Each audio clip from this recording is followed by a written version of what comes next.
The Go Radio Football Show with Scottish Gas. Watch live at 5 p.m. weekdays on YouTube. Join the conversation on 0808 17 17 700. Talking Scottish football first. Good evening. Well, Celtic are just 1 point and 3 goals behind the leaders, Hearts, after the Old Firm derby yesterday and after the Motherwell result with Hearts on Saturday night. So much has happened since we were here on Friday. 0808 17 17 700. The Rangers legend Barry Ferguson is here and the Celtic legend Charlie Mulgrew. Charlie, 3-1 yesterday in the derby.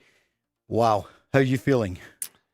Really happy, Paul. Sitting here last week, I would never have thought we'd have been sitting with a Rangers defeat and then Hearts dropping points against Motherwell and then Celtic going to win the Old Firm game. And when Rangers went 1 up, what were you thinking?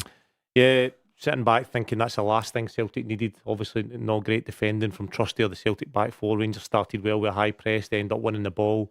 They get the goal, perfect start for them. But I'm just thinking, oh, here we go. It's going to be one of the days going behind. And I knew that if Rangers had scored again, I thought there's no way Celtic will come back for that. They managed to come back, a great goal, great pass from McCowan, put Celtic a bit of a hole with the way he would been playing. But what a top-class pass to Engels. Celtic go and score, and then you just get the feeling, especially in the second half, that there was only one team going to win it. And sure enough, Celtic kicked on and won the game. And it's an unbelievable 3 points with so much pressure on the game, so much riding on it. It was league deciding. It was now or never. Celtic had to step up. And they did. They stepped up at the right time, and Rangers folded. And they've not won in 3 games, so they'll be really disappointed. But for the Celtic point of view, yeah, they'll be delighted. And what they've done is gave themselves a right good chance of a title now, although still a lot of work to be done, Paul. Just win 2 games. And I say just. Yeah, you be one of the games against Motherwell, who, again, we've seen against Hearts. Hearts knew it was in the line. They gave everything. They still look like the team was probably going to win it, but Motherwell can upset you. They can score the goals first. They can create chances, and they go and take points for Hearts. So there's no reason why they can't do that to Celtic. They've already, for part this year, battered Celtic. And Celtic need to step up and get that win before they start thinking of Hearts and take their eye off the ball. I'm fully confident that Hearts will beat Falkirk. You imagine that. So Celtic need to win 2 games and the title was theirs. After the season it's been, Paul, it's a miracle. Barry, I don't know where to start. This time last week, Rangers were looking forward to the Hearts game. We know what happened. And then yesterday, what did you feel at 1 up, did you think? Because Rangers did well in the first half, the first part of it. Yeah, well, you want to get off to a good start, and certainly that's what Rangers done with a goal. You want them to kick on, and unfortunately they didn't. I think if you look at the 3 goals, the manager will be pretty disappointed in them. 3 bad goals to lose. And yeah, it's been since the split, it's been really poor in terms of results for Rangers, because when the split happened, the first game against Motherwell, it was really in their own hands, and they've suffered now 3 defeats in a row. And when it's really mattered, they've not produced the goods. Danny Roll is facing a personal review, it says, with the chairman. I mean, personal reviews happen all the time. I guess, you were there this time last year. Do you think you'll be there for the new season?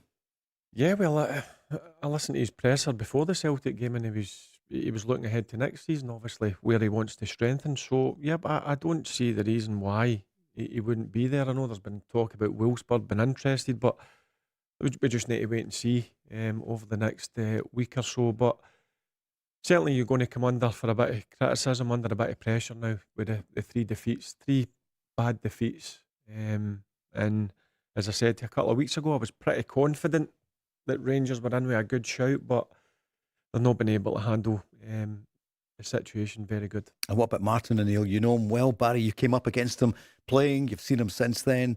And it is remarkable how he's kept Celtic hanging in there. He doesn't exaggerate things. He doesn't, make claims. He just digs out wins. Yeah, and it's very basic.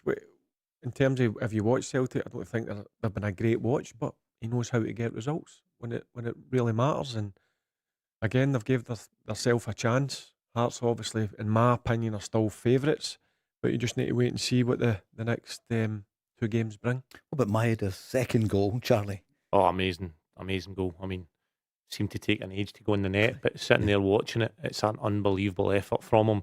Somebody that gets through in 1-on-1 twice, although he was offside one of them, and misses it. I think it sums him up and producing that overhead kick. But listen, he stepped up at the right time for Celtic. His work rate's never never really been in question, but the quality and the way he's shown up recently has been definitely up a notch. And that goal just sums him up. What a great finish. And it really sealed the game for Celtic. Barry's kind of modest afterwards. He was interviewed with the Japanese interpreter there, and I think I said, "Oh, it was lucky, but better to be lucky than really I agree good." with Charlie. It took a while to go in. It was weird how it's went into the back of the net. But again, I just look back in the goals for Rangers' point of view. I think they've got to handle these situations better. No doubt about it. Take nothing away from Eda. That is a great overhead kick. His first goal for Celtic to go in front 2-1. Fernandes has got to defend better there. So look, overall, it's been a really disappointing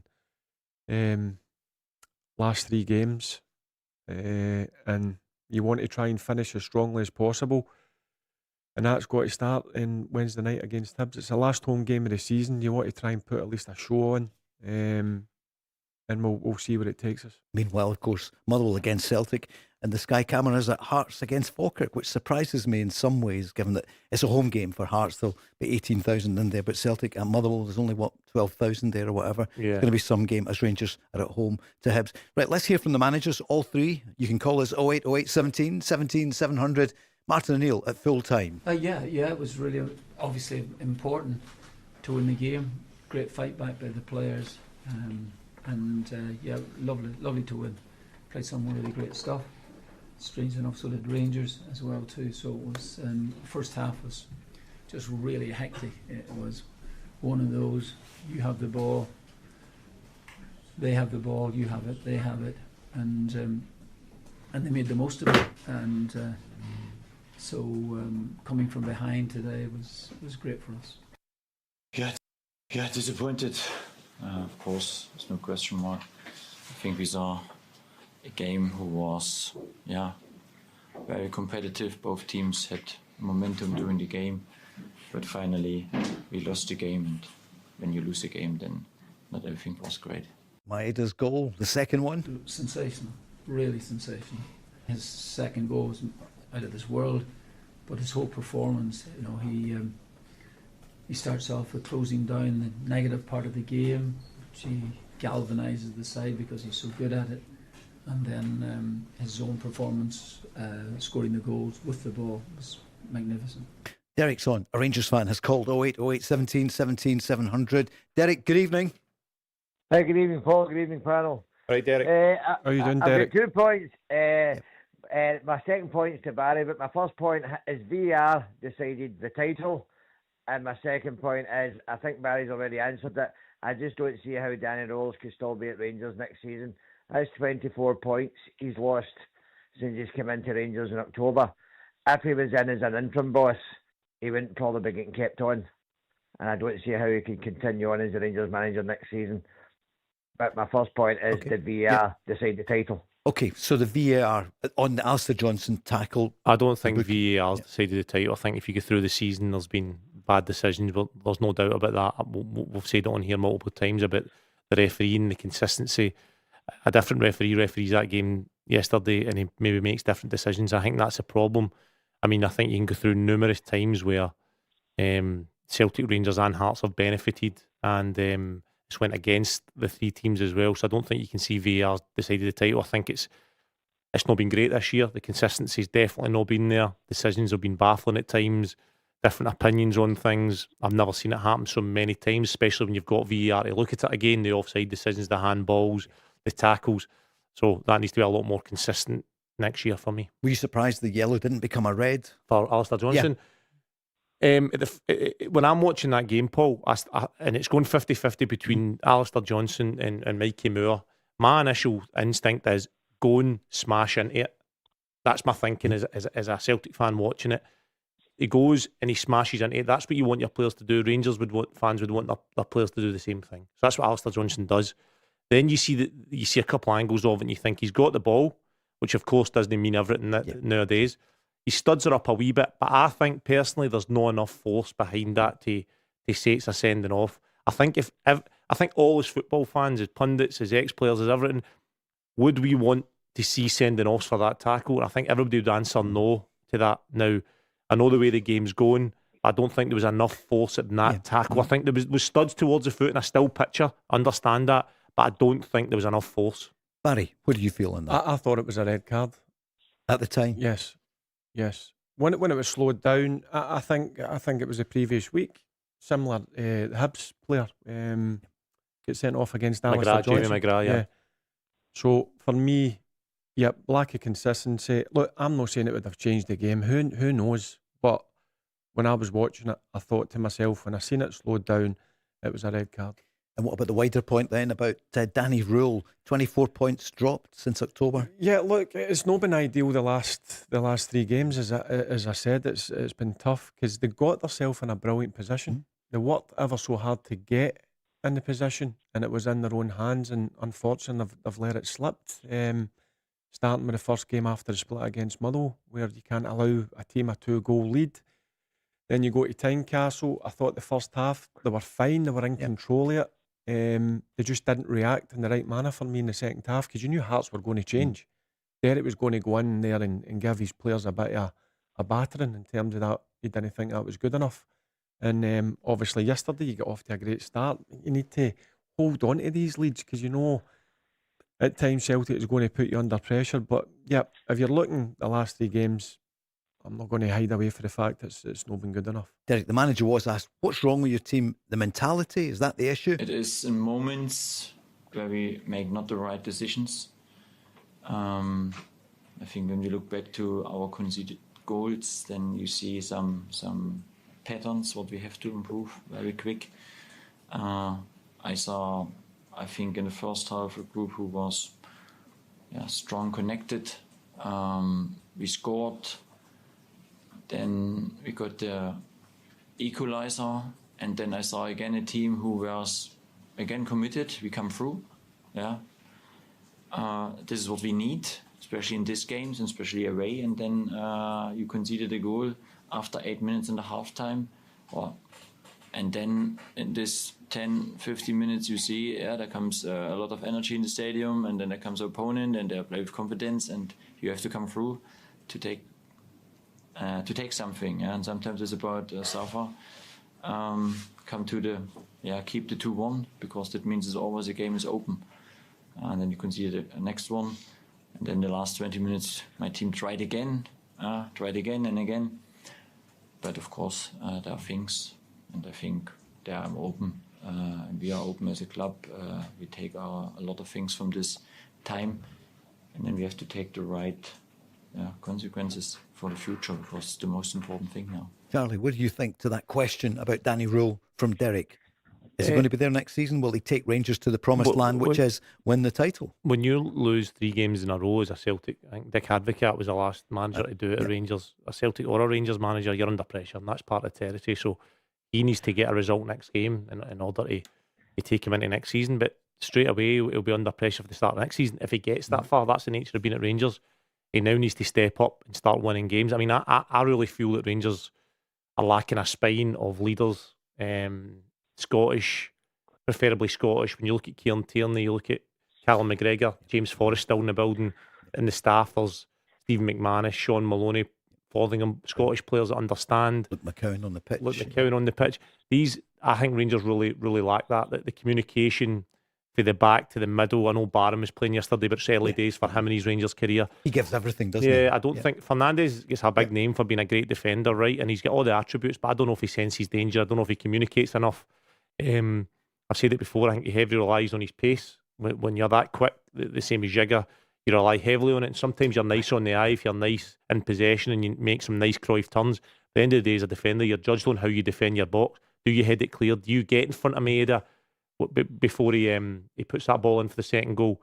Do you make sure you clear it when it comes back in so he can't get overhead kick?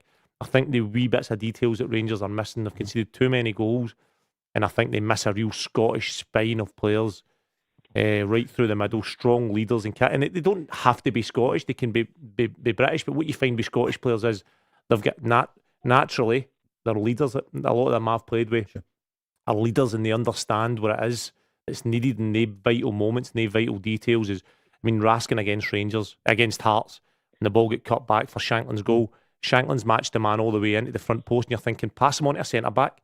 So the centre back should speak to you, or you should speak to him, and you should do the number 6's role, which is stop the cutback at the penalty spot. He doesn't do it. He gets sucked under the ball. Shankland scores. It's the small details that matter, Paul. It's communication. It's leadership.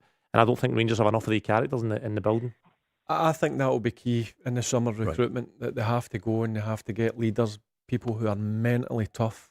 And I agree, ideally, I would like it to be Scottish, but it just doesn't need to focus on Scottish. It's got to be British. It's got to be people who really understand and get the football club, because it's a demanding place to play. The Rangers Do you fans think they'll bust the bank and go for your nephew, Barry? Well, that's been... there's been a lot of chat about that. Look, I don't want to start rumours or whatever, but I think Lewis would be key. But the problem you've got there, Derek, is he's worth a lot of money. They had the opportunity to get him 4 or 5 years ago.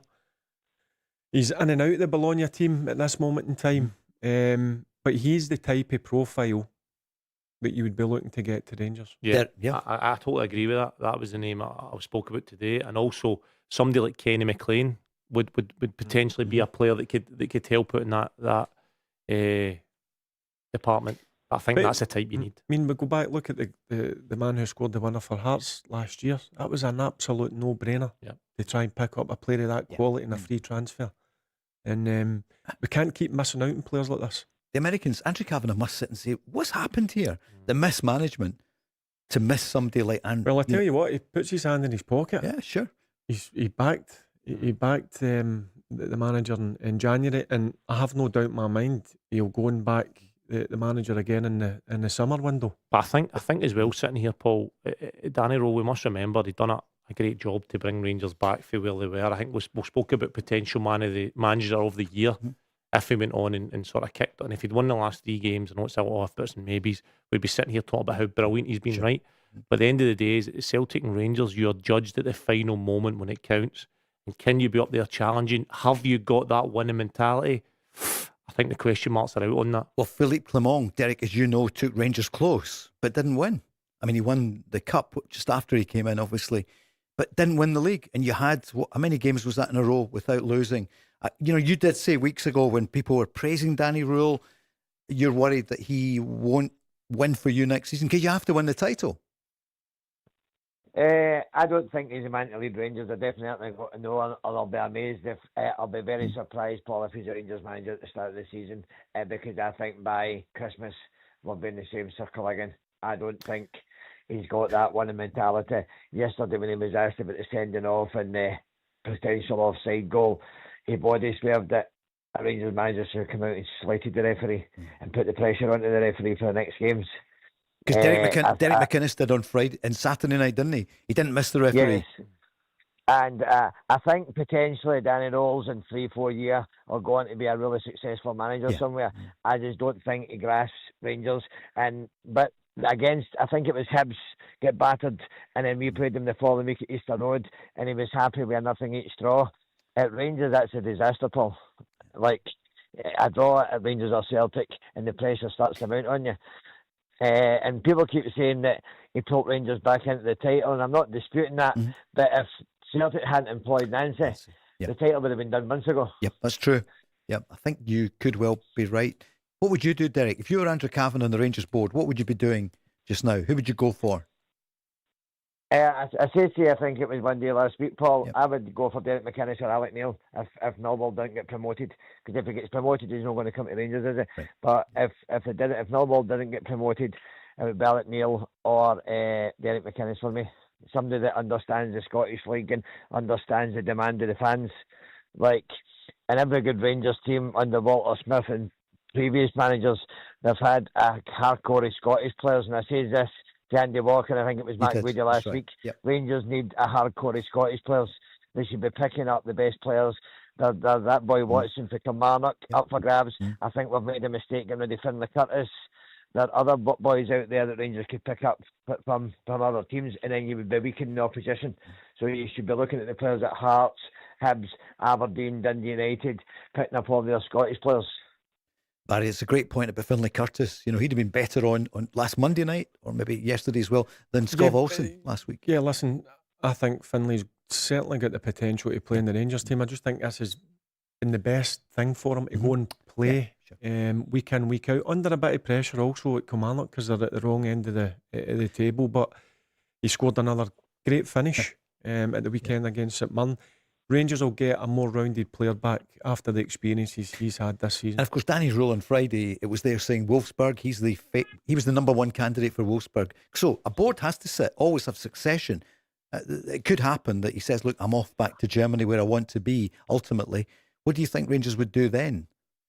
Well, if he says he wants to go, they would probably then look to move on. Obviously, if a manager wants to go, I don't think any club should hold them against their will. I think it's time to then move on. But I don't know if Danny Rowe wants to go. I don't know if Wolfsburg want him. But if that's the case, then I think everybody would then have to move on to the next of course, candidate. I know he is saying he wants to plan, get ready for next season. Lots of calls coming in. Derek, thank you. 0808 17 17 700. Celtic right back in it. Win 2 games, you win the league. Derek McInnes, we're going to hear from. It's the same story for him. And in fact, if Celtic slip up on Wednesday night, if Celtic lose at Fir Park, and if Hearts win, they're champions. And what a story that would be then for everyone else. But not for you, Charlie Mulgrew, because you said you'll go through and have a pint in Gorgie. I'm a wee step further away from that pint in Gorgie, but I'm not completely out the woods yet. I got a video of a guy the other day, actually, sent me on Instagram, said I can come to the Tynecastle Arms with him, but thinks a trap. Asked if he could fight, so he could back me up. What, 18,000? All right, quick break, and then we're back. The Go Radio Football Show with Scottish Gas. A lot of calls coming in. Susie listening in, enjoying it. She's off to the football with Poppy. A lot of people off with the boys and the girls to training, and she's listening just now, enjoying the show. Let's go on the lines. Paul is on, a Celtic fan. Hi, Paul. Good evening. Hi, good evening. Hi, Paul. Hi, Charles. Hi, Barry. How are you doing, Paul? Charles, Sunday Charles, name. so that was nice and polite. Yep. My mum calls me that. Yeah, when you're in trouble. Aye. Yep. Paul, what are you thinking after yesterday? Yesterday, I had a highly stressful day yesterday. I watched my son lose a cup final at 9 o'clock in the morning. I thought this was going to be one of these days, and up until we equalised, I was worried. I'd been worried going into this game because we're not a good Celtic team. Let's be honest, this has been the COVID team was a better Celtic team in this. Wow. But when you've got heart and you've got somebody drilling into you and can give you a bit of belief, that's the difference. It's not ability. I mean, as soon as it went to one each, and I had watched the previous Rangers games. I'm not one of these Celtic fans who kids on and they don't want. I watch the Rangers games, obviously. Good. Getting to this stage, wanting to get beat. And I'd saw it happening before. That it seems to be a trait that they score and then whatever happens, they give up. The confidence goes. But is that fair, Barry? They give up. The confidence goes at Rangers. Something happens, doesn't it? I wouldn't say they give up. I don't think any professional player would give up. I just think they suffer. And that's where what we're talking about previous. That's where you want leaders. Yep. You want players in there that are mentally strong. And I think a lot of these players would benefit from a couple of leaders being in the team. I think in a game, there's times where you will suffer and you will back to the walls, but I think that's when you need your centre half to defend your box. You need your midfielders in front. I talk about that spine to defend cutbacks and really dig in. And then finally, when the game settles and you have your next spell, then get your foot in the ball. I just think Rangers are missing that, and they seem to, in these spells, you don't seem to be able to see them through. And it didn't in the first half. I mean, Trusty was having a really tough. It was Celtic had their spell and saw it through to get the equaliser. Rangers then against Hearts, they've shown it, couldn't see it through, and then yesterday. Paul, back to you, and I know you weren't having a go there. I was just interested. You're right, and I wonder what Barry's reaction was to that. Sorry, back to you. Sorry, give up's maybe a bit strong. But they just seem to, they've got no fight back. Like whatever happens, like it seems to be a lot of the Celtic players, because of Martin O'Neill, if they get a bit of adversity against them, it pushes them on. Yeah. And I suppose that's the whole thing about guys that have been over the kind of course before. But we're not a good team, which is a worry. I'd be worried if I was a Rangers fan. And I'm not trying to be negative, I'm just being realistic. Well, this has been the poorest Celtic team for years. But what I will say is, yesterday, I've been lucky enough to be at the game when Larsson scored his chip against Rangers, when Nakamura scored the free kick against Man United. That overhead kick, it was in slow motion. Like, if you watch the crowd, I think 50,000 of them have got their mouth opened because it went in slow motion. That's the only thing I can describe that goal with, of that same ilk. I'm not saying it's as skillful as Larsson's, but it had the same feel about it, where it just, after just amazement washes over the crowd. And good on the wee guy. If that's a way to go out, what a way it is to go out. That another 5 million on his I deal. can't when he remember leaves. that Larsson one. No, yeah, you know, where were you, Barry? 18-yard line. No, maybe I'd been sent off at that stage. All right, you hope you'd been sent off by Probably then. in the At dressing that room. point, I know, and that was a classic one. I remember. Charlie, so the Celtic team poorer now than the team that lost by 25 points. There's no doubt about it. It's a poor squad. Aye. Martin O'Neill's galvanised a squad after a few bad windows, more than a few bad windows, and the players that have been brought in have not increased the quality. But again, you've got the heart that's there, and I don't think there's any coincidence that Martin O'Neill was the manager of that team that's grinding out results. In terms of, when you talk about heart, that comes from the manager and his energy. And you look at players like Yang, Maeda, step them up. You know, these players are showing heart. I mean, Engels yesterday I thought was very good. I like Engels as a player, but I just don't know if he does enough at times. Yesterday he got an assist, some lovely passes, and that's what he needs to do. He needs to affect games. Maeda's goal, Paul's talking about Maeda's goal there, it's top class. Just to score that goal in such a game so big, to put it, the biggest relief was when it hit the net. You just knew Celtic would then win the game for there. They wouldn't concede 2 goals. And yet the first goal for Celtic was crucial, wasn't it? Because Rangers were dominating, would be too strong, but Celtic were rocking a wee bit. And then Luke McCown, who had a tough game, that reverse pass. He had Engels, he had a shocking game up to then, and then he creates an unbelievable pass through the legs. Romans, I think it was, into Engels' pass, which was a great run, a great finish, and then that galvanised Celtic to go in the second half and completely dominate for most of it. Here's Martin O'Neill about team confidence. Excuse me, we've been fighting a long way. We know what's ahead of us now at this minute. Wednesday we're really tough, and I think that was shown from last night. But it doesn't mean that we don't.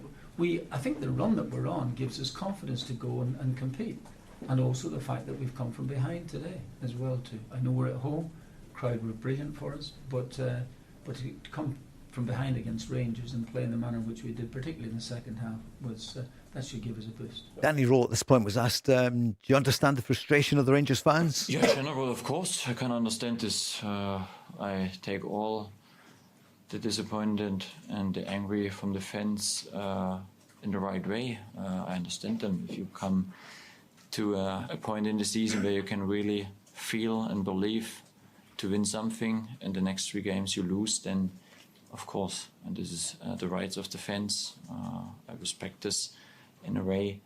And from this point, if we go forward, we have to move forward and we have to develop a lot of things.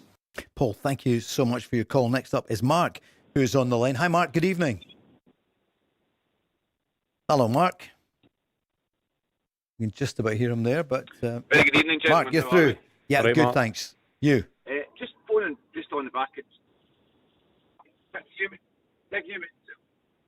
Just basically saying on the back of what Charlie was saying there about Arnie Engels, I actually think he's been the real difference maker since he's come back in. I'm not saying he's suddenly turned into Paul McStay, but he's given his legs athleticism. He gets his foot in the ball. He can pick a pass. I think he's given us fresh legs and just that impetus in the middle of the park that was lacking for quite some time. And he does a bit of the dirty work that's allowed McGregor a wee bit of freedom as well, because we all know McGregor's carrying a knock. So I just think he's been excellent. There's been a lot of negativity surrounding the boy. I think he's coming into his own, and I really think there's a player in there, a wee bit of coaching required, but I think he's a wee hidden gem that can be polished, in my opinion. Yeah, I think when you come for 12 million, 11 million, whatever it was, there's going to be scrutiny and there's going to be the light shine on you because you're a Celtic player, that money's been spent on you. And I don't think up to this point he's brought enough. Now, he's made a difference recently, puts his foot in the ball, makes some nice passes. I agree with that side of it, Mark. But you want more for him because you know more's there. I mean, for example, his delivery, I think, is top class, world class at times, his delivery into the box. I don't think he does it often enough. He'll hit the first man and he'll no do it as much. So he needs to step up and bring it. I mean, that assist, that bit of quality, that run that he got for Yang's goal, his delivery when it's its best, he needs to be more consistent with it. And then he can be a £25 million player in terms of moving wherever he goes, but he needs to bring it to Celtic more consistently for me. You can see it's there, but he needs to do it more often. But he is a good player. Who better to assess a midfielder than Barry? What do you make of Arnie Engels? I think potentially there's a real good player in there. Just not seen enough with what Charlie's mentioned. Consistently performing at a high level week in, week out. I know he's had a few injuries, and listen, he came with a big price tag, so he's only young as well, so he's probably felt that wee bit of pressure. But I think watching the game yesterday, he was good yesterday. And as I said to you, I think with a bit of work, I think he could be potentially a right goodgin. Mark, what's the chat going to be this time next week then? What's going to happen in the next two games for Hearts and Celtic? Mark, he's gone. Well, I think Wednesday's the key. Yeah. Wednesday is absolutely the key. And what do you think is going to happen? Satellite delay here for some reason. I don't know where you are, Mark, but anyway. So, Motherwell, because another Mark is on, a Celtic fan, saying, I don't think Celtic are going to win. And he goes home and away, Charlie. Tough game, Yeah. Paul, there's no doubt about it. Yeah. Listen, they're not under any pressure. Sure. Well, they've not been under any pressure. The way they play. And I said it when the split came, Motherwell were going to have a big say in this. My goodness. They did it to Rangers. Did it to Hearts. And then, listen, Martin O'Neill will know that's a tough one on Wednesday night. If Celtic need to bring their A game, because they know they're up against a very good Motherwell team who are really strong at home. One last try, Mark. You still there? See, phone lines. 2026. It's a nightmare. They cost fortunes with phone lines. They don't really work. Anyway, Mark, listen, thank you for that call. 0808 17 17 700. Who's going to be the manager of the year? The Scottish Football Writers. I'm still hoping they'll leave it until Sunday or Saturday night. Do the vote. Who's going to be manager of the year? Because it'll be Derek McInnes at the moment. But what if Celtic win the league? How can it not be Martin O'Neill? Well, here's another one for you, Paul. It came into my head the other day. What if Neil Lennon gets promoted with Dunfermline and also wins the Scottish Cup? We'll not know by this weekend because it's going to be No, the no, Football but what I'm Writers. saying But I is, know. can you imagine that was the case? Yeah. But He's not even been mentioned for it. Yeah, that's true. It's a long way away. I mean, he's still got a lot to do, but it would be an unbelievable season for somebody that had Dunfermline in the Championship. Contenders, Barry, as you know, it's Jens Bertolascu. We've just spoken about his team. John McGlynn, of course, at Falkirk. Derek McInnes, who's won all the other ones of Hearts, and Martin O'Neill of Celtic. It's going to be some night, isn't it? And you'll be there on Sunday as well? I'll be We'll there. all be there? Yep, I'll be there on Sunday. Now, I think you've got to leave it to Saturday. Come on, the Football Writers. Surely you will leave it until then. I mean, it's 2026. You just do the vote. That would be exciting as well. That they can't do it until Sunday or Saturday night and have it for Sunday. Come on, things have moved on now. It's not telegrams anymore. And players of the year, Claudia Braga, who won it, as we know, with the players. Elijah Just played really well for Motherwell at the weekend. Maswanisi, of course, of Motherwell, and Lawrence Shankland. So it was Braga that won it there. So four good players, four really strong seasons they've all had. Lawrence Shankland as well, man. He was out for what? A good couple of months as well. Yeah. I think it's going to be Braga. What a find he has been for Hearts. The price they paid coming for the second tier of Norwegian football, I think it was. Yep. He's just he's got brilliant energy, and he's obviously he knows where the back of the net is as well. He'd be perfect. I used to love playing with players like that. Aye. Guys who would energise you. He would go and he'd close opposition down. He starts a lot of that for Hearts. But any one of the four of them has had a really strong season. Who was like that for you? Sorry, Charlie. Who would energise you, describing like a Braga? Who did you have? When I think of playing my early days for Scotland, Kenny Miller was similar in terms of work rate and in terms of that. You're moving him to Rangers, aren't you? You just said, you mentioned him. Oh, Kenny Miller. Kenny Miller. Oh, yeah, of course. No, he's now retired. Yeah, I was thinking Kenny McLean, sorry, at the back. No, Kenny Miller. What a player he was as well. Brilliant at the lone striking role. He was. He played that role brilliantly. I'm trying to think. Neil McCann was like that. Yeah. He was brilliant to play with in terms of he would go and he would shut down opposition. He would start most of that. But they're infectious. They kind of players. Wonderful on Shankland might get it. 19 goals now. He picked up one the other night as well. I don't know how many times he comes up in conversation. I just think he's such a good football player. Would you start him for Scotland in the summer? I think he's got to be the number one striker. I think so as well, but I don't think he will be. No, I don't agree with you, Charlie. But in my opinion, I think he's the best number 9 we've got. 4 goals in 6 games. The last 6 games for him. He's ruthless in his finishing. First time I ever saw him with Scotland coming away with the squad, you could tell he was a real good player. Sensational overhead kick from Dyson Maida. Is it the best goal you've seen? Give us a call, 0808 17 17 700. And Rangers fans, what are you feeling now? Danny Roll has given so much, brought Rangers so close, but it's not going to happen. Rangers will be third. And what are Rangers thinking then? There's no Champions League at all. Whereas a few weeks ago, Barry, as you know, Rangers might, if they were champions, could have gone straight into the Champions League. It's 35 to 40 million. Yeah, just when the split came, I was excited, looking forward to it. Some really good games, and yeah, look, it's been really disappointing. The last 3 games, there's no getting away from that fact that it's just not been good enough. And as I said, what I don't want is the season just to peter out. You've 2 games left. You want to try and at least finish them strongly. You've got the last home game of the season against Hibs on Wednesday night. You want to put a performance and get a good result. Kilmarnock, what a result for you at the weekend. But St Mirren, 4 defeats in a row, no goals. It's a worry for them, but for Kelly, they'll probably be safe. I mean, their away form hasn't been good. Nope. That's something that I'm sure Neil McCann and Dodgy would want to have sort. Their home form, they're really strong. That was a brilliant victory for them. And as I said to you, once the split came, I'm convinced Kilmarnock will finish third. They'll be third. Bottom. We're going to talk more about it, who they're going to play, or whoever it is at second bottom. Maybe it's going to be St Mirren. You do worry now for the Paisley side. But Dunfermline coming through the other night, so that 1-0 was enough. I know, it could be if Dunfermline get there, and obviously if they play Thistle, but if they get there, then they'll be playing the team they beat in the semi-final of the Scottish Cup. So St Mirren won't fancy that game. Good point. Yeah, although Partick Thistle may well do it. It's still a few weeks to go. Cup final, and then before we know it, we'll be on the plane to the World Cup. But a lot to happen between now and then. 0808 17 17 700. The Go Radio Football Show with Scottish Gas. What a weekend it was. Of course, we spoke there about Celtic 3, Rangers 1. The night before, Motherwell 1, Hearts 1. Andy's on saying, did that affect Celtic, do you think? The fact that Hearts dropped points because there was, 5 goals difference, and that was maybe there as a bridge too far. Do you think that would affect Celtic going into the game yesterday? Yeah, but I give them a lift, definitely. I've said it before, Paul, you get advantage by playing first, and it's only an advantage if you do take the 3 points and put the pressure.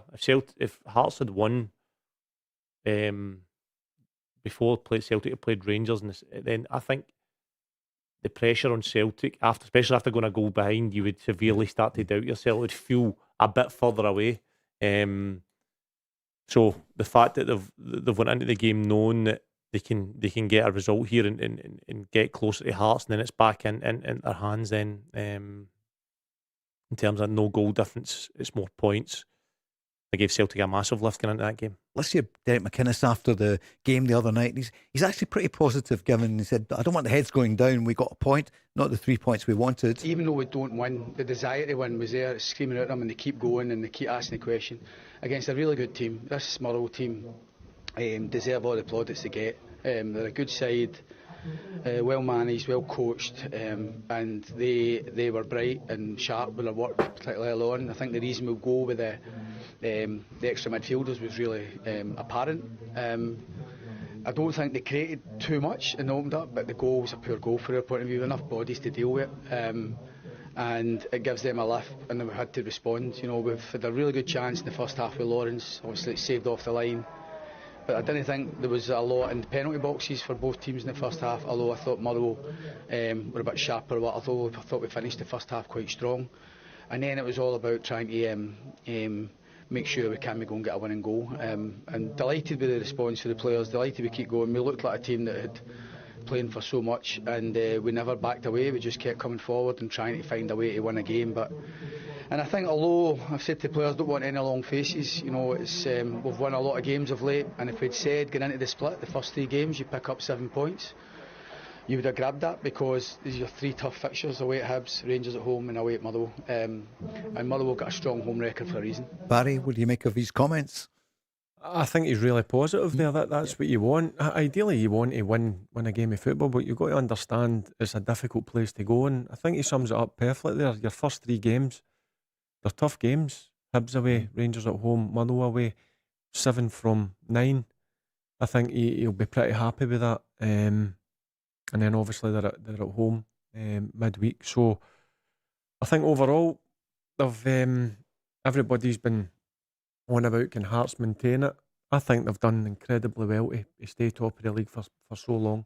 Charlie, it was some atmosphere, wasn't it? You know, It Saturday was. night, Motherwell. Yeah, he's putting a positive kind of spin on it for his players and stuff, and you can understand what he's saying, but deep down he'll be gutted that they've dropped points there. They were pushing on. They looked like a team that had a title to play for. They looked like the one team that would go on and win the game, but Motherwell held off, and it's a great result. But yeah, I know that what he's trying to do there with the positive spin to his players, and of course that's what you've got to play, but he'll be hunting inside it. They never go over the line. Obviously, he was raging about the Kisaridis and not getting the decision, the penalty. Let's see what he said afterwards. So at the time I thought it was a penalty, the way that everybody reacted. And obviously I think Greg Aitken's done his job well to bring the referee over, because he should bring him over and it should be a penalty kick, you know. So the referee had a poor game tonight. I'm not here, we can all have poor nights, but he was poor throughout, and the biggest decision in the lot of them we got wrong, and it's so important he gets that right. The explanation to me is, yes, there's contact, but I don't think there's enough contact. When my players pushed off like that, everybody will tell you it's played the game. He doesn't need to be a lot of contact, but there's contact when you're going at that speed and you're fouled.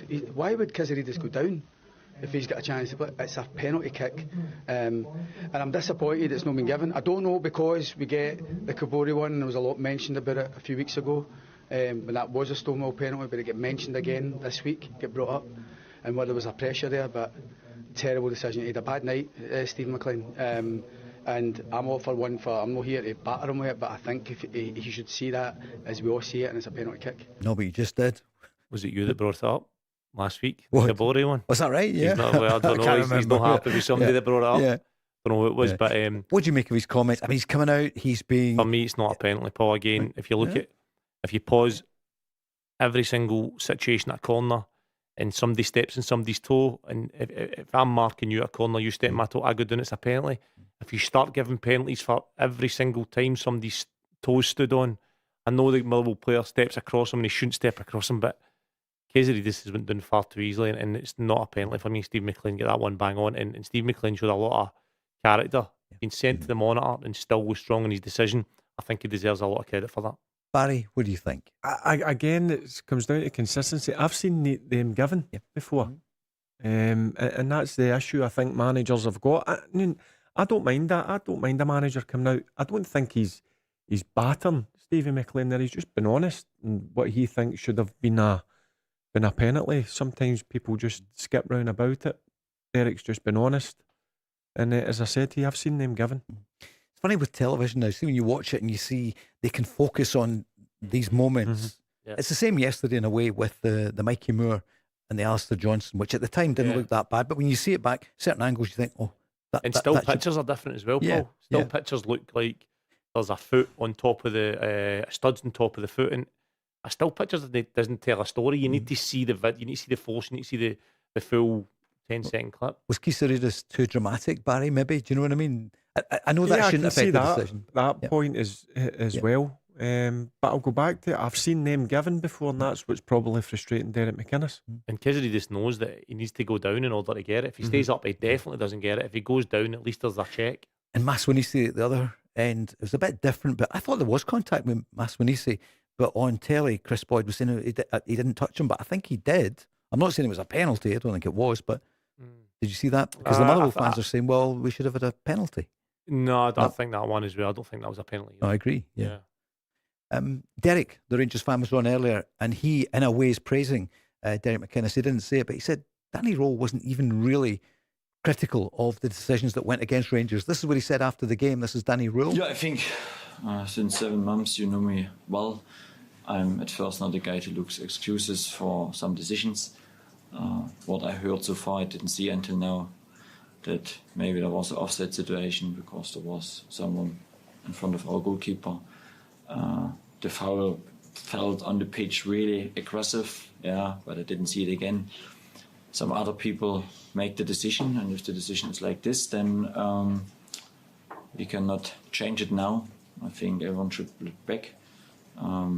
And if it's the case that maybe it should be not allowed or red card, then hopefully also someone take the responsibility for this as well, because this is crucial.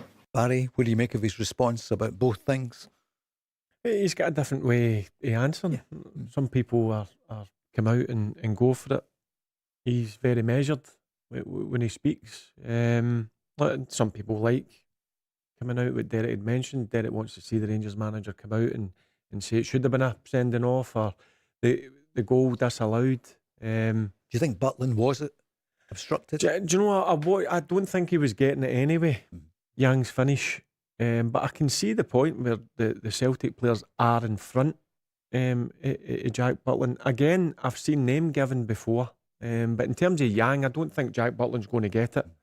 Because I think he hits it cleanly. I think you know it all by Jack Butland's reaction. If I'm standing there and somebody's in my way and I can't see the ball and I'm trying to bend my neck round them and the ball's in my net, I'm straight to the referee. I couldn't see that. Go and check it. But Jack Butland just stands. That tells me that he's got a clear view of the ball and he's not getting there in time and he doesn't even consider a free kick.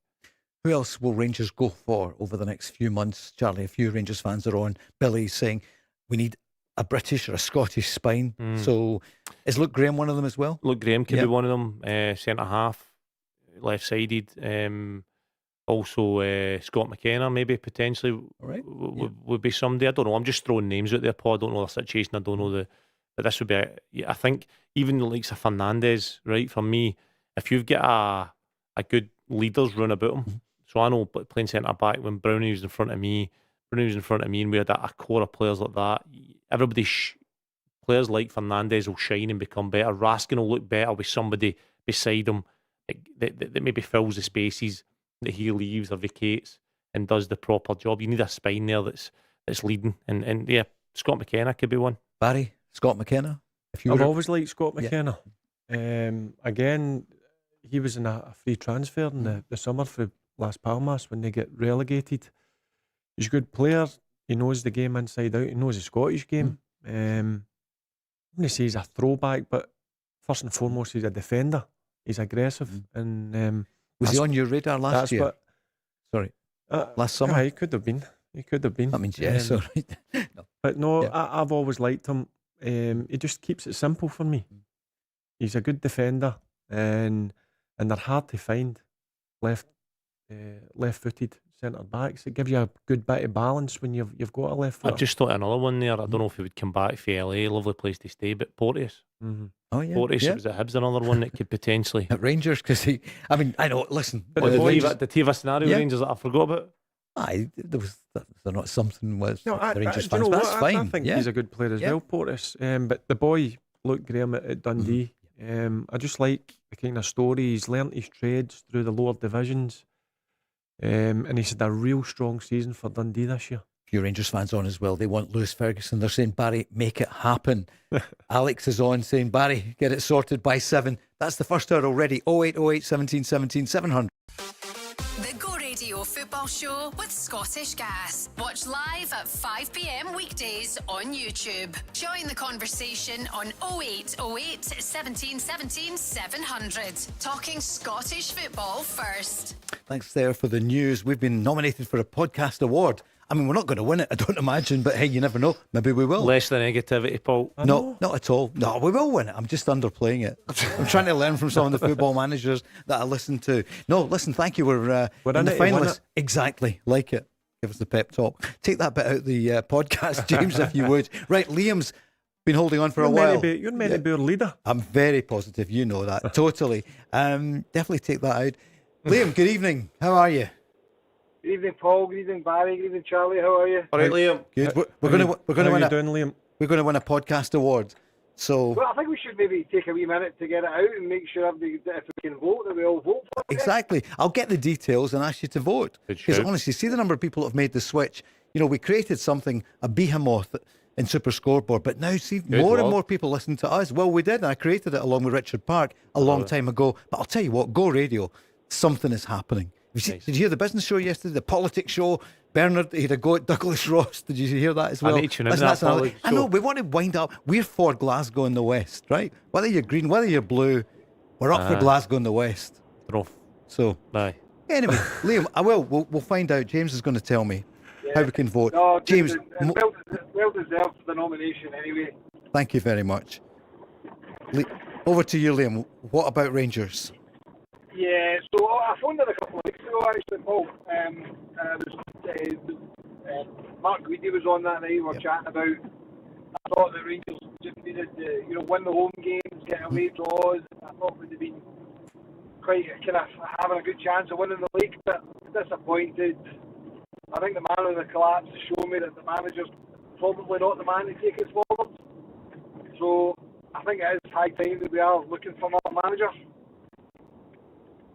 Barry, that's a couple of callers now. I understand what Liam's saying in terms of. Look, I'm pretty flat after the last three games. I wasn't overly confident, but I thought Rangers were in a good place getting into the split first home game against Motherwell, but it's been really disappointing. There's no two ways about it, Paul. It's been tough the last couple of weeks when it's really mattered.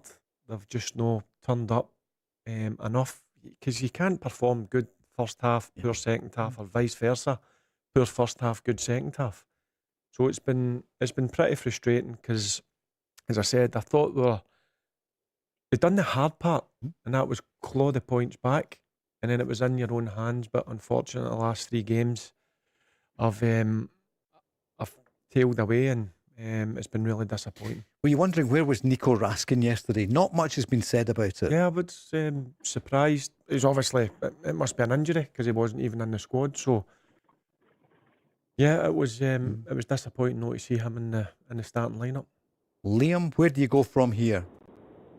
Well, I think, and I hear a lot of Rangers fans say that we need to give someone time, and I do agree. I just don't think that Rowe is the man to give time.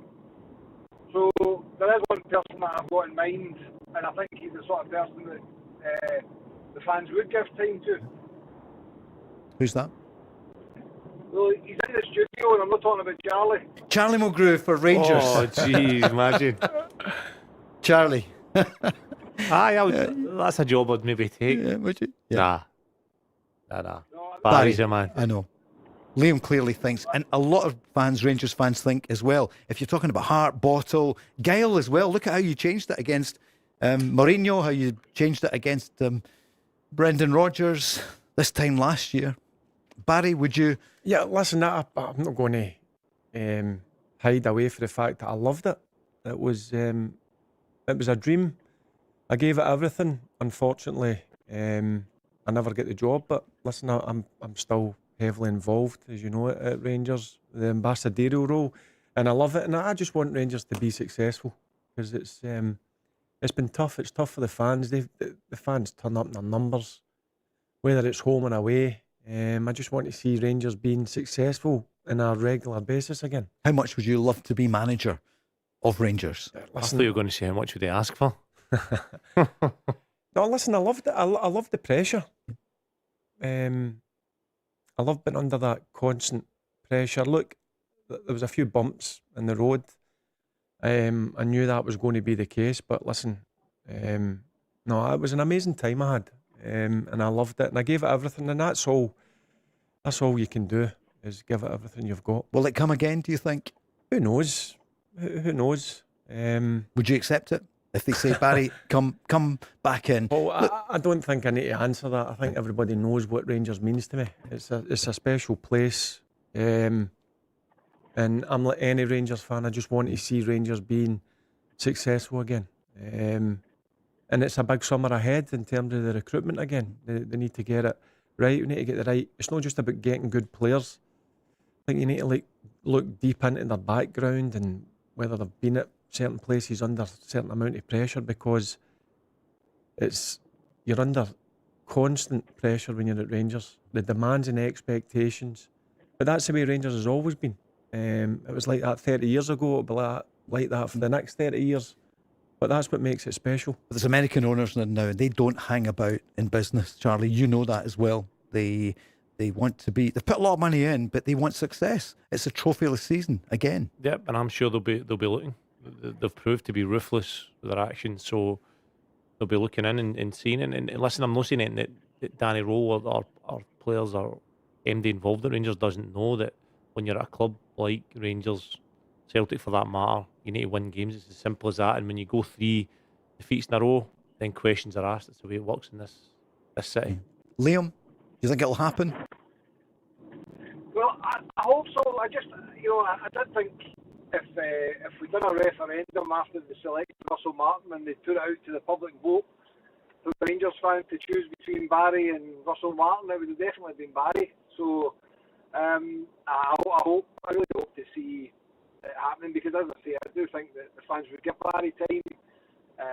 Need a couple of seasons. I saw that he was heartened how he performed against Jose Mourinho, and Jose Mourinho paying Barry a lot of compliments, saying that Barry knew that football was played on the pitch and things like that. So I think there's definitely it would definitely be a way to go. I think it would unite fans. Is there a snobbery issue though in Scottish football in general? There's very few Scottish managers. I think also in players as well. Yeah.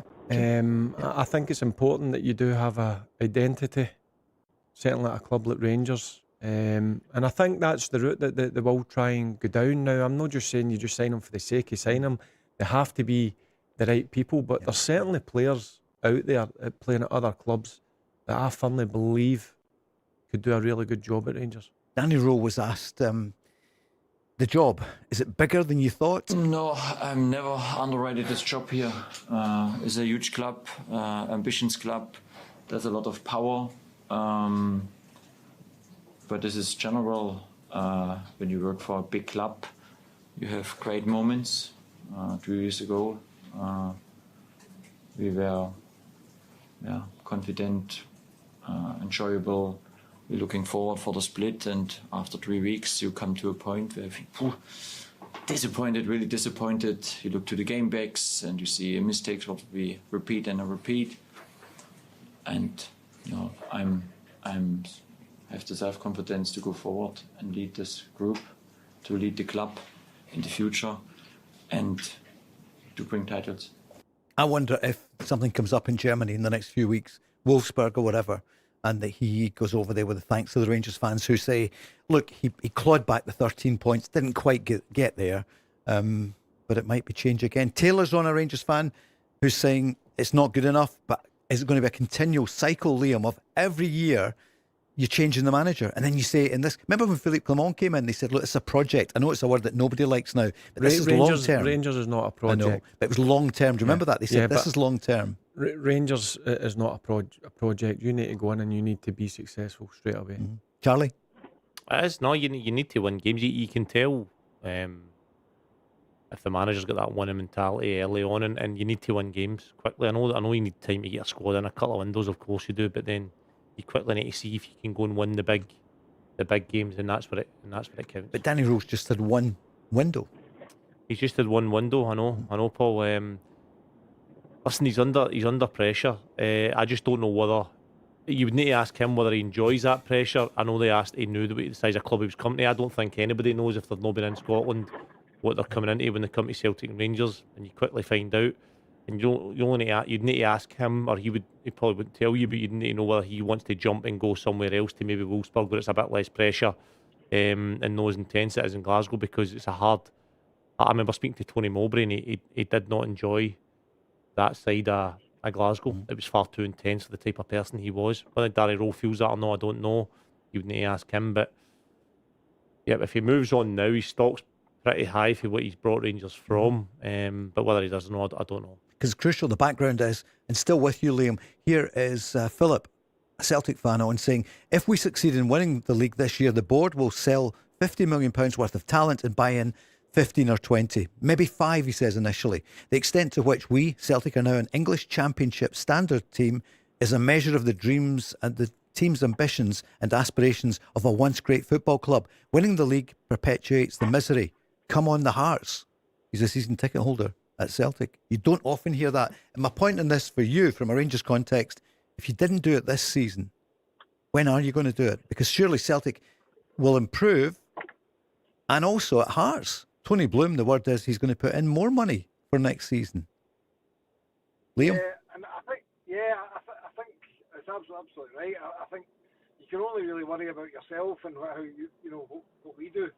I think that it's about getting someone in who, you know, can prove themselves in big games, but you know also knows the club, you know, and the fans will get behind. Yeah, I think it is going to be a tough couple of years, and they'll have to spend money. And just with that Celtic fan Philip, that's texted in about that one, it just shows that every club's got its problems, because it looks like there's like a very good chance they could win 5 titles in a row, and fans still have their own issues that they want to grind. And I would love to swap with them. I'd love to be going for 5 titles in a row, but that's only going to come with investment and patience and everyone, you know, pulling in the same direction. Charlie? Yeah, I think every club's got their own issues. Celtic, we know the issues that they've got just now, and I think that everybody should get behind Celtic right now to win the league. And I think that, of course, the board need to make changes in terms of recruitment. They get a manager and they get the club settled, need to improve the way they've been doing things recently. Things haven't been good enough. And I'm sure regardless of whether they win the league or don't win the league, these things will be getting put in place at the moment. Who is going to win the league? What do you think? Listen, Hearts will beat Falkirk during the week. So that means Celtic need to beat Motherwell, which is a real tough ask. And then it comes down to the last day, and then Hearts would only need a draw. So you've got to say Hearts are still favourites, and it's theirs to lose. Paul, I'll continue on that. Celtic recently have showed us there's a lot more hope there, and I've got a lot more confidence than I did before. But Hearts have responded well every time this season, and I picture them going on and winning against Falkirk comfortably. Right.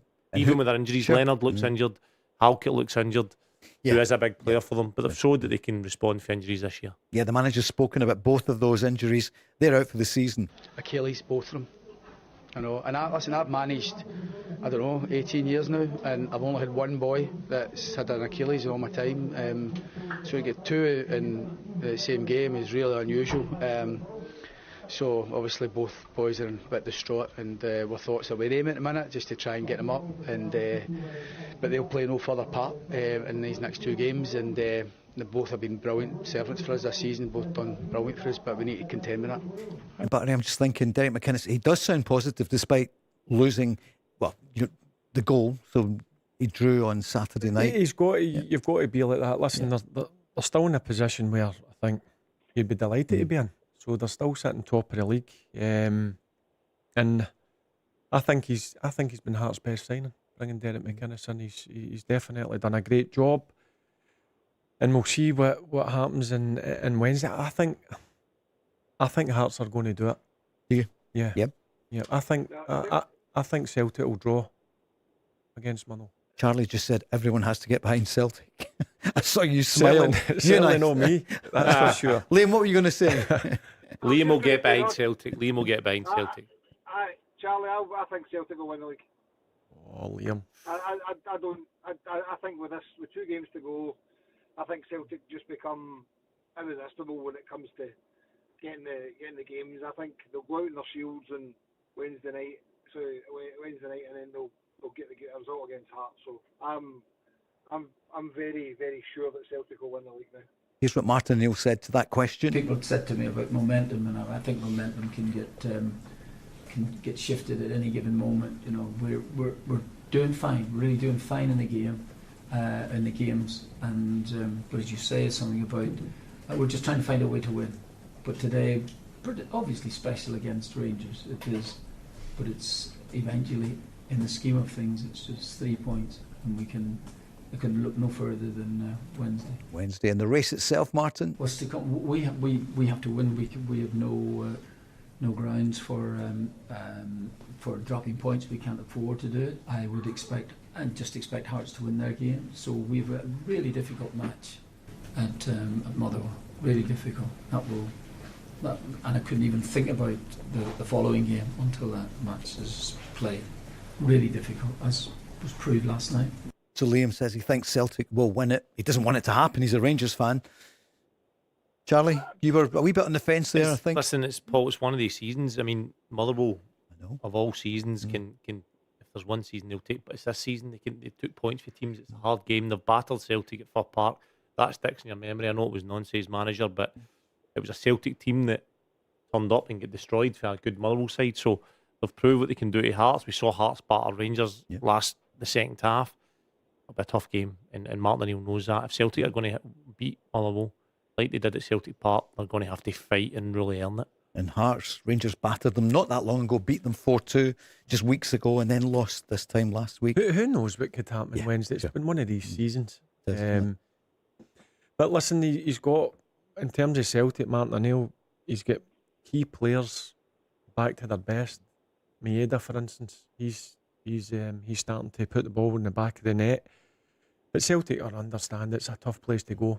But if you're wanting to win titles or trophies, you need to go to places like Fir Park and find a way to win. Aye, and the dangerous thing about Motherwell is they don't change what they're doing. I mean, even Hearts, when they were one each with a couple of minutes to go, the Motherwell keepers playing short, playing quickly, they're trying to go and win the game. There's only one way in which they know how to play, and it's trying to go and win games and play through the lines. So Celtic, what's your gut saying? What do you think? What's my gut saying? He's starving. My gut's saying Celtic can get over the line just. Right. So Celtic will win it, in your opinion. I mean against Motherwell. Yeah. Oh, right. My gut's saying Celtic can get over the line against Motherwell. That's Liam, a Rangers fan, coming on. He's got the bottle to say, I think Celtic are going to do it. He doesn't want it to happen. Bertolascu could well be the next Celtic manager. At the moment, he seems to be the front runner. I mean, nothing much comes out of Celtic these days. I'm thinking what Liam's thinking, but are you? I'm trying to convince myself that Celtic will drop points on Wednesday. But your gut's telling you it's going to be Celtic. Something, yeah. There's something about Martin O'Neill. There's something about it. I've said it in here months ago. Do you know what Martin O'Neill? Very simple and basic. That's what Martin O'Neill will be doing with Celtic at this moment in time. He's a motivator. He knows how to get the best out of people, and that's what he's done with this Celtic team. Because let's be honest, it's not the best Celtic team that we've seen. But if it was an Ange Postecoglou Celtic team with the players they've got going to Fir Park the way they were playing under Ange, I'd be a lot more confident.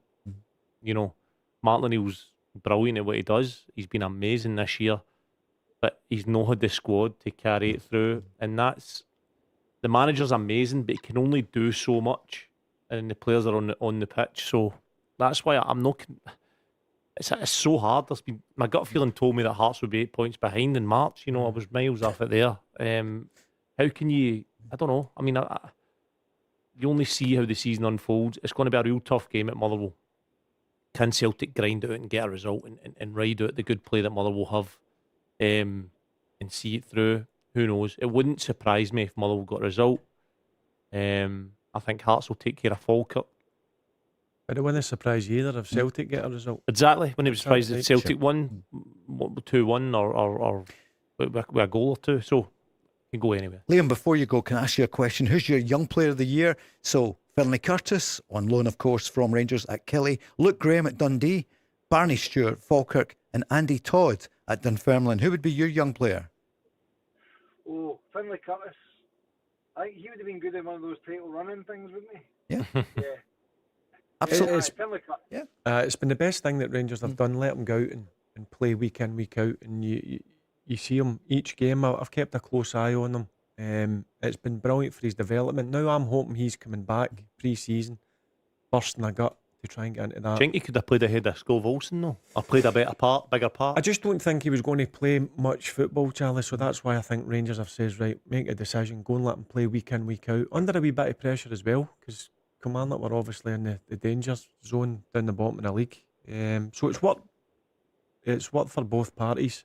I think Rangers will get a more rounded Finlay Curtis coming back, ready for pre-season, and hopefully he can find a way to get into the team. Charlie, no Celtic player in there. Colby Donovan, would he not have perhaps. Maybe No. not played enough games. No, And no. Barney Stewart, he must be thinking, hey, I'm I in like with that. a chance. I love Yeah. his story. I'd love to see Yep. him getting rewarded for what he's done.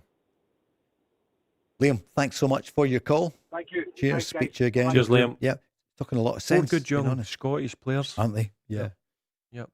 And the Andy Todd story at Dunfermline is amazing. They could come up and they could win the cup. Well, don't be Yeah. surprised. He knows what he's doing, Neil Lennon, didn't he? So to get them into the Scottish Cup final and they've got an opportunity, still got a big game against Partick Thistle, right enough, but you never know.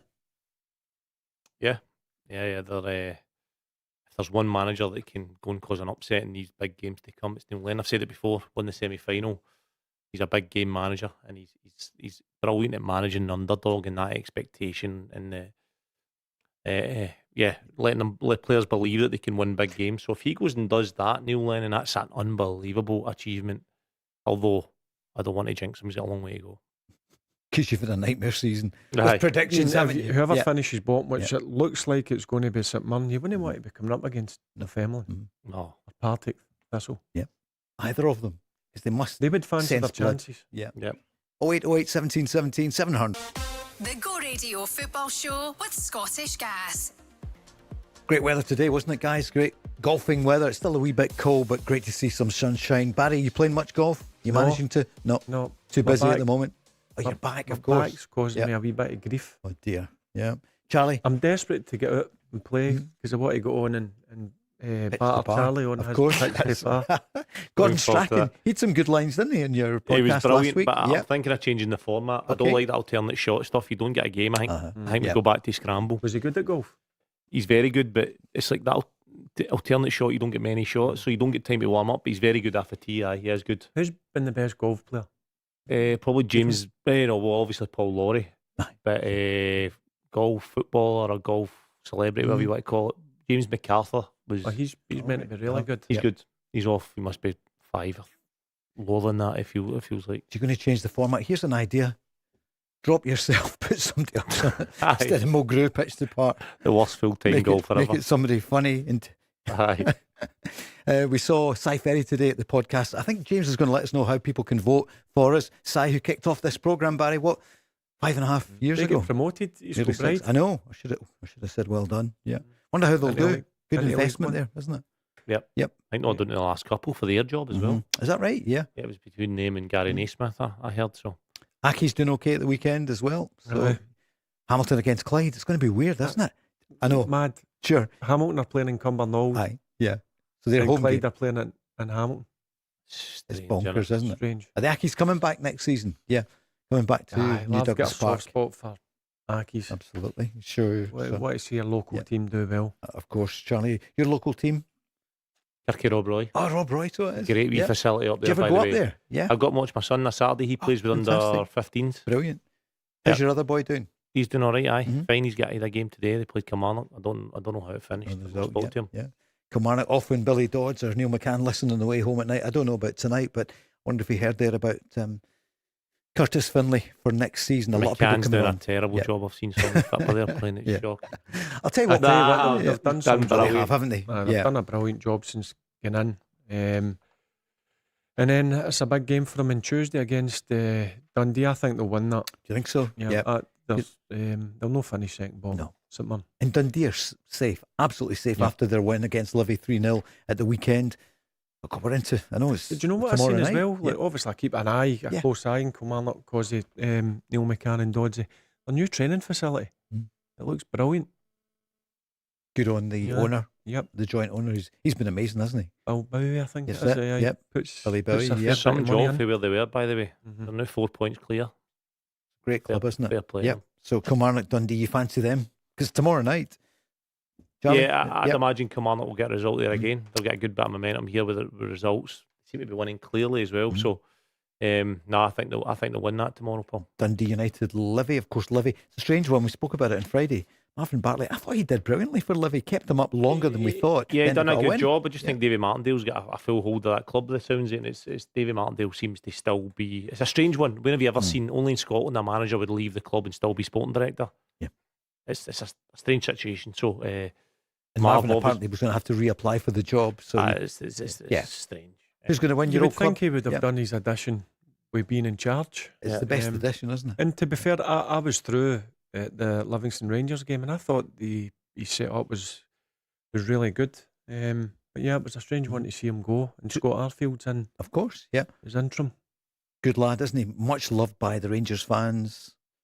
Hopefully he'll do well. I know it's interim at the moment. Opportunity for him, aye. Again, aye. But who's going to win that one though? Is it your old team? Dundee United. Or, Dundee United need a result. Jim Goodwin's had a couple of bad results now, and he'll want to end the season on a high. So yeah, I think he'll win that. And Barry, for Stephen Robinson, then it must be mixed emotions. Because it's his old team coming up. Yeah, but I think Aberdeen will beat St Mirren. Yeah, I think St Mirren. I'm worrying for St Mirren even getting into the playoff now. When Kilmarnock were there, you would have fancied Kilmarnock to win that playoff. Now St Mirren seem to be in a bit of a slide. They're in a transition period between a team that defend and playing a counter attack. Now they're trying to play a bit more possession based, and it's a funny time to start changing their style. So I think they could be in a bit of bother. I see Olasanya get his first goal. Stuart Armstrong at the first, and of course Olasanya will be playing against his old club tomorrow. Yeah, he's he's a striker that runs about. I actually spoke to Ben McCarthy. McCarthy, who's the manager of Kenya, and Olasanya's the striker. So he was talking about him. I watched him against Livingston, and he's a striker that does a lot of running, creates a lot of problems, but misses a lot of chances. So I don't think he'll be in the number 9 for Aberdeen next year. Barry, who do you fancy tomorrow night in the playoff? The first leg, Dunfermline against Partick. Hard one, isn't it? Yeah, I just think Dunfermline have got a bit of momentum. Partick have not had a game for a while. So I'm going to go Dunfermline. I'm saying that's going to go all the way to both legs and end up in penalties. Okay, I'll ask you next week or later in the week who goes through. Well, you remember I said that though, because you won't give me credit for it. No, I won't. Who's going to go through then? Because I won't see you until. Oh, you back on Thursday? Yes. Yeah, we'll ask you then. And Dunfermline, Partick Thistle, Clyde against Hamilton. Bizarre, isn't it? But who's going to go through? Hamilton going to go through. Yes. Yeah, Charlie. Hamilton will do it. Hamilton's going to do it for sure. So then Wednesday night as well, we'll talk about the games because the biggest games are obviously Motherwell against Celtic, Hearts against Falkirk. Nobody asked you, what do you think Motherwell Celtic's going to be?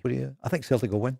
You think they'll win? I do. I think a confident answer. I think they will. Yeah. I said to you weeks ago, and Danny Rowe was doing well, but I just had a feeling somebody watching football and you did. You for a long time. Yeah. I just had a feeling that I didn't know if it was the killer instinct. You called that a while ago. And listen, what a track record he's got, being an assistant with the German team. Yeah. But not actually. It's different. It's that Barry, you know what it's like. You know what it was like being in the manager's chair. Yeah. I'm not being funny. At Kelty, it's different. The buck stops with the boss. Yeah. Everyone's an expert. But the boss in any business, you make the final decisions, and you've got to be ruthless. Yeah.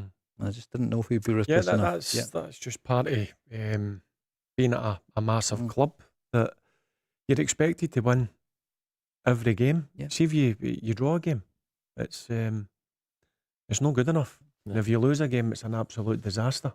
I wonder if when the team go in at half time against Hearts and then against Celtic, I wonder if he says to them, "Well done, you have done well." Like I'd heard that like a Walter Smith or managers you work under will find something to maybe moan about and have a go about, just to give you that wee jag to then go again in the second half. I'd be interested to know what the team talks are like and how that looks, because Rangers are only turning up in second halves. Yeah, I know. They're playing really well for 45 minutes, and then the next 45 minutes are just like a different team. It's like you go back to a few weeks ago at Falkirk, where I was watching the game and thinking, I've not even turned up here. And then they come out in the second half and they blew them away. Yeah. And it was the same with Motherwell. Motherwell were so dominant in the first half, makes a few changes, they come out again, a lot of different team, you get it back to 2 each, and you're thinking, just come out with a point, just take a point and not be happy with it, but just move on. And then obviously the Hearts game, it's just pretty similar, really dominant the last 20 minutes of the first half.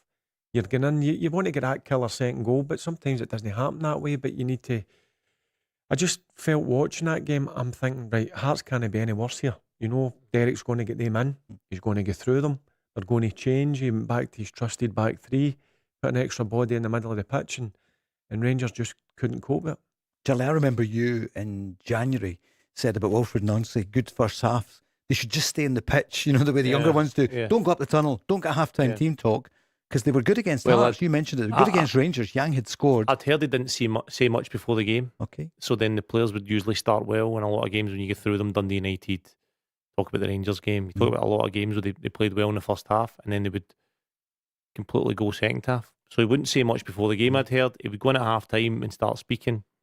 And I talk about the energy of a manager so much, Paul, and just so people understand, it's however he's actually feeling and what he's saying and what energy you can feel from him translates onto the players. So it's massive, and Nonce's energy obviously wasn't very good because it was clear on the pitch. And Celtic have to decide what they're doing for next season. We're now in May the 11th.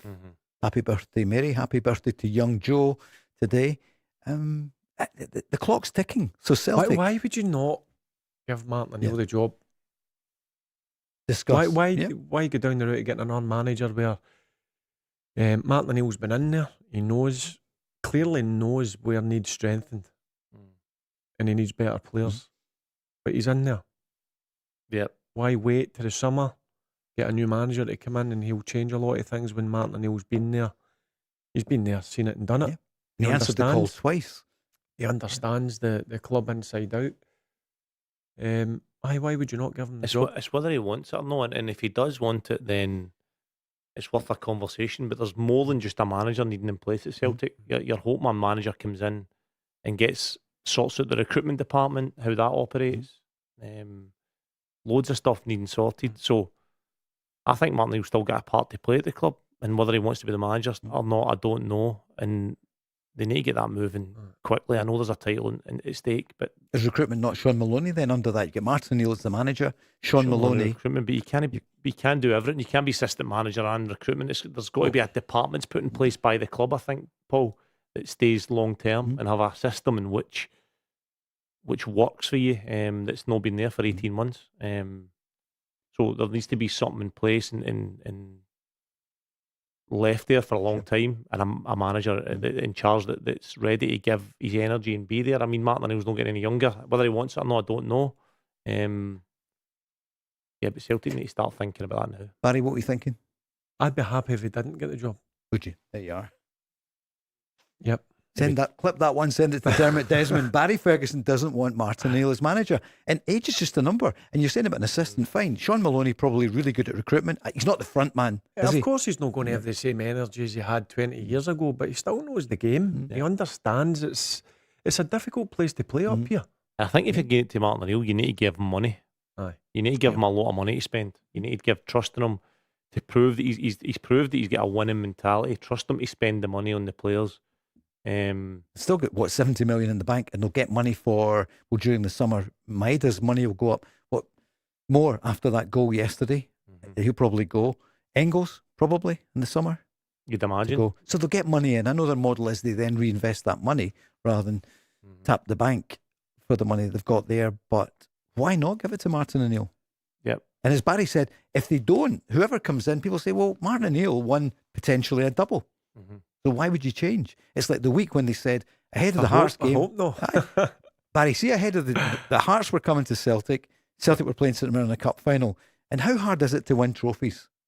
It's not easy. No, it's not easy. And Celtic gave that one away. No disrespect to St Mirren, but they decided that, we'll make the gamble. Wilfred Nancy didn't have a few people waiting for him. So why did they not just say, wait another week or so? I said when it was happening, why did they make the change? Why not give him the job until the end of the season? I couldn't believe. Look, Wilfred Nancy could have come in and been brilliant, but it's a risk. It was too big a risk, and I couldn't understand why they done it. Kevin's on, a Rangers fan. Kevin, good evening. Good evening. How are we? All right, Kevin. How are we doing, Kevin? Good. I was just listening to obviously about Danny Rule on the scene, basically positivity, and Mark pointed out last week a quote says he needs to pick himself up a bit, and just listening to interviews post match, even before matches, he does seem a bit down, and also he's pointed out over the last number of weeks that it's really hard because his family are still in Germany and he only gets to see them maybe 5-6 times a year now. And I'm just thinking maybe if that's all playing into what he's going through at the moment. I think, and also going on about going to jobs like in Germany, like the Wolfsburg job, for example. I mean, if he went to that, he's going into a snake pit there. The situation in that club is like a Leicester City situation where, like, the main sponsor, Volkswagen, they are about to pull the plug on sponsorship, and it would be going, like, leaving Rangers, he would just be getting into a worse situation if he went to that. So I don't know where this is going to go with him, because in the Bundesliga, he's not going to get, there's no available jobs in the Bundesliga at the moment, so he'd need to go into the second tier of that for a job. So I think it's a situation where he'll stay at Rangers, but I think the only way he'll leave Rangers is if he'll get sacked now. I think if you want to be a Rangers manager or football manager in general, family life is going to suffer. That's a fact. I think that takes so much of your energy. If you don't want it, you don't be a football manager. That's as simple as that. Yeah. Because they talk about balance and family and work balance. I don't believe in it. I believe that if you want to be a football manager, it takes up a lot of so much of your time, 24 hours a day. So get on with it, or don't be a manager. It's as simple as that. Barry? So. Yeah, listen, I had a taste of it last year, and it was it was non-stop, 24/7. I think he would have understood that before he was going to take the job. His family just stayed in Germany. I think that's part of the sacrifice that you've got to have. Or you bring them here.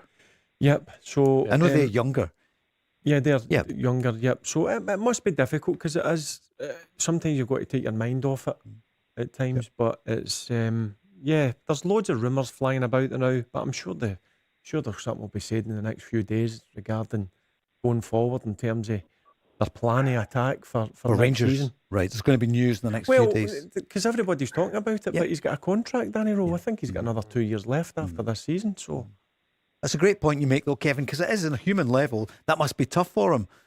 But I mean, they could come and live here. Scotland's a great place to live and a great education system. I know it's not what it was, but that was the election last week. That we're not going to get into all of that. But do you know what I mean? Scottish education is still valued. Yeah. I think Danny Rowe will understand, and he'll understand that that's what he was coming into. I don't think he'll be sort of moaning about that or using that as an excuse. I think if his energy's low, I don't think he's ever been somebody that spoke with a lot of energy and a lot of enthusiasm. I think that's just the way he is. Now, whether that transfers onto the pitch or no could be the reason Rangers maybe aren't playing full 90 minutes and playing with that intensity. Kevin? Yeah. The modern game is, I think people are reluctant to move, especially a young family. They're reluctant to move them abroad because, like, managers get sacked all the time now. I mean, if you cast your mind back to the Motherwell manager Ian Barakoff, now he moved his family up here, and he was getting, everyone was saying, "Oh, it's great. He's really committed to the job." He moved his whole family up, and I think it's about 3 or 4 months down the line he lost his job, which was a shame. So, on a human level, it's quite sad when you see that. You can look at it 2 ways, because Bertolasko's family stay back in Denmark, and he sees it as a positive because he spends a lot of time in the training ground and gives him a lot of time to spend inside the club to manage things. So depends how you see it. If you're doing well, it's never mentioned, and if you're not doing so well or there's a bad spell, then people start to question it. Kevin, who's going to win the title? Your gut? I think I think the Celtic's biggest hurdle's Motherwell, and you just don't know how that one's going to go. That could be very well a draw. I think Hearts will win on against the Falkirk. Yeah. And I think if Celtic get the win against Motherwell, they'll kick on and win the title. But Motherwell's going to be the big problem. Kevin, thank you. Thanks so much for your call. We need to crack on. Thanks for calling. The Go Radio Football Show with Scottish Gas. And Stephen and Zoe back tomorrow morning. Stephen and the family sitting. They watch the programme and listen during their evening meal. So, nice. They'll be here tomorrow morning. Zoe as well. Thank you for making the switch. So many people listening and watching the Go Radio Football Show. Tomorrow night, we talked about the games then, and then Wednesday, Rangers Hibs, Motherwell Celtic, Hearts against Falkirk. Lots of you coming on and thinking that, Hearts are not out of it yet, but there's more and more people now growing momentum for Celtic. Here's the manager, Martin O'Neill, speaking about, the Hearts result. Was that a motivator for him ahead of the game yesterday? I think so, yeah. I think it would have done. I think if Hearts had won, then it's a long way back for you. And it might have been, particularly having conceded the goal. But I wouldn't disagree with you. I think it gave us a bit of a boost as well too. So ready to go. 2 games to go, and it's in Celtic's hands. If you win the matches, if you win the games, it's true. But and I suppose that before last night, that's the scenario that you'd have wanted. I said before that even if Hearts had won last night, it's very much in their own hands because the goal difference is probably be too great. But at least it's in our hands. We have to try and do something about it. Kieran's on for both of you, saying, what about Callum McGregor, Celtic captain? And Barry, you can see the value of him. You've been up against him many times at Celtic, against Celtic last season. What do you make of Callum McGregor? Carrying an injury, but he gave everything yesterday. Yeah, and listen, again, he comes in for a lot of unfair criticism at times, in my opinion. Listen, he just keeps the game simple. He's got the experience. And you need players like that in your team. And I'm sure he's a player that Martin O'Neill relies on heavily because his experiences. He's won a number of trophies as well. And he's still a big player, in my opinion, for Celtic. But it's been a season or a year that he's never really known, in that the cup final last May, they go up and then they lose to Aberdeen when nobody could see that happening. Then they lose the League Cup final, the end of last year, this season. And they might not win the title. Yeah, and it's no Callum's fault. He plays a part in it, and he'll admit that himself. It's a joint effort through the club, but things have been right at Celtic, and he suffers as a captain on the pitch, but he's still been there every time, and he's now playing with a knock. He's a top player, Paul. I mean, we moan about Rangers, or we talk about Rangers not having that spine or the leadership. He's the big part of what Celtic are doing, and Martin will know the value of Callum. Do you think he'll be here next year? Or do you think he'll go to Saudi or whatever? There's rumours that he would maybe follow Brendan Rodgers and make...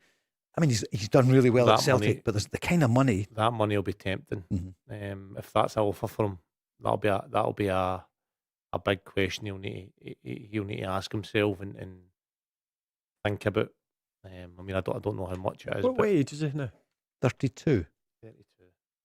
It's a lot of money, and he's done it all at Celtic, isn't he? But again, it's just how you look at the game. I don't know if Callum, how money orientated he is, or how much he values his career being at Celtic. But he's done so much. I know. Yeah. I agree. It's a big decision for him. Barry, it must be tempting if it's there, the chance to go for a couple of years to the Middle East. Yeah, and obviously there'll not be as much pressure either. It'll be interesting to see because he's still got a year left in his contract. But he's going to be a hard player to replace, in my opinion. And I think as well with Callum, he's come out recently and says he wants a club to match his ambition. Yeah. So when a player starts saying that, you think that he's got one eye and thinking, right, if you're not going to step up and sort things out in terms of show your ambition and want to move on here and continue to win leagues and dominate, I'm sure Callum will want to continue to do that. If the club show faith in that and show that they're behind them, they're going to make these signings, they're going to bring this recruitment department in, this is their vision, then Callum potentially will be more than happy to stay.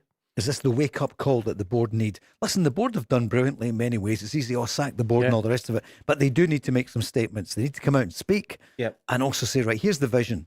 Listen, there's no doubt about it. The wake-up call that the whole club's needing sorted out in a lot of ways, and the board need to get that done. The fans deserve to be heard, and fair play to them for stepping up, and I think that needs to be sorted. There's no two ways about it, Paul. That needs to be done and move forward. A few Celtic fans and Rangers fans are on. What did you feel about Chris Sutton's comments about James Tavernier? Was it Heart of a Pea or whatever? Neil Lennon called it out. I thought it was an absolute joke. Yeah. Listen, I think it's unfair as well on Tavernier. Tavernier's been there every single week, stepped up for Rangers. Barry's worked with him. He's gave it his all. Now, it's not his fault. He's not won a lot of titles as a Rangers player. He'll take some responsibility, but it's not solely his fault. Like Neil Lennon said yesterday, everything went about him. Has he had the quality beside him? Has he had the managers in place all the time that are going to win things? There's so much to it. It's not just James Tavernier. He's a captain. He fronts up. I think he showed a lot of good things for Rangers. I think yesterday we see clearly his flaws in terms of defensively.